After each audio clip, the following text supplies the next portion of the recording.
Jou daaglikse CLF inspirasie. Die Heilige Gees help.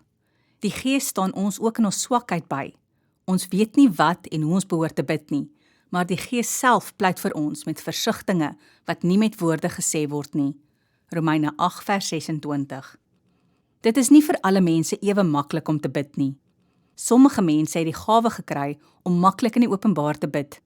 Vir ander mense is dit weer moeilik om voor ander mense of in 'n biduur te bid. Soms sukkel ek ook, want ek weet nie of ek my woorde reg kies as ek tot die Here bid nie. Gelukkig gee Paulus vir ons uitkoms in dit wat hy in vandag se teksvers skryf. Die Heilige Gees wat in ons woon, praat in ons plek met God as ons bid. Die Heilige Gees weet presies wat ons vir God wil sê, en dan doen hy die praatwerk en God verstaan.